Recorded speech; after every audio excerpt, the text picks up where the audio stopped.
Tim, looking back over 2010, have there been any significant changes in regard to tax that are relevant to property investors? I think 2010, people remember that for reviews in taxation. There was the Henry Review, which was fairly widely anticipated, and there was also the Cooper Review, which focused on superannuation.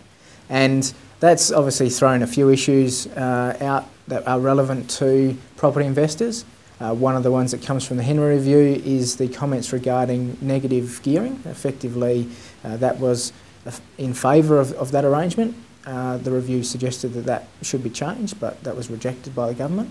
And perhaps more relevant for the property development market, there has been some comment made relating to this underlying issue that tax practitioners have been discussing quite a lot as to what's the best structure or vehicle for property investment. There's been people suggesting that trusts might be most effective. Others were saying that, well, superannuation funds or self-managed super funds would be better. And I think the events of 2010 probably highlight that, have probably tilted in favour of the superannuation funds. So what are some of the advantages of using a superannuation fund as a vehicle for property investment? Well, the major advantage is actually the tax rates that are available there.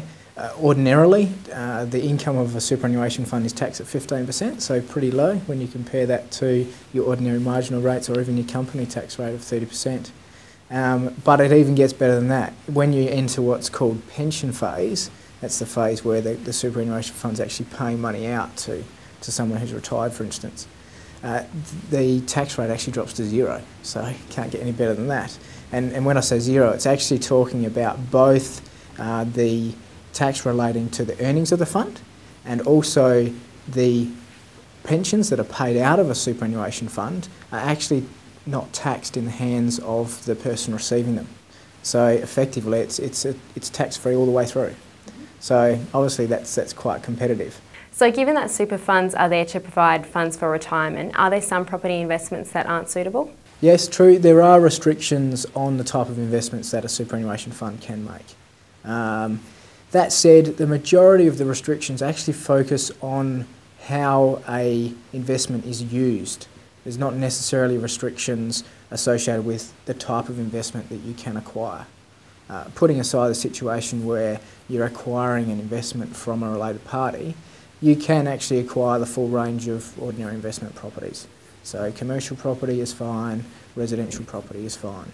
A large number of property investments are purchased using borrowed funds. So what's going on with borrowed funds and superannuation? Good question. There has been some changes during the year, but basically those changes have simplified or at least clarified the arrangements to do with borrowings from a superannuation fund.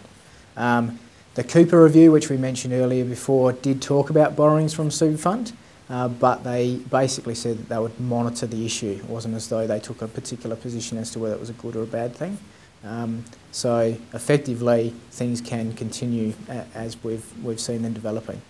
There is compliance costs associated with borrowing. It's perhaps not as straightforward as people ordinarily borrowing under in other arrangements. There are some complexities associated with it. But the very fact that we can have borrowing in a super fund, I think, is something that really adds to the attractiveness of self-managed super funds in this sort of area of property investment.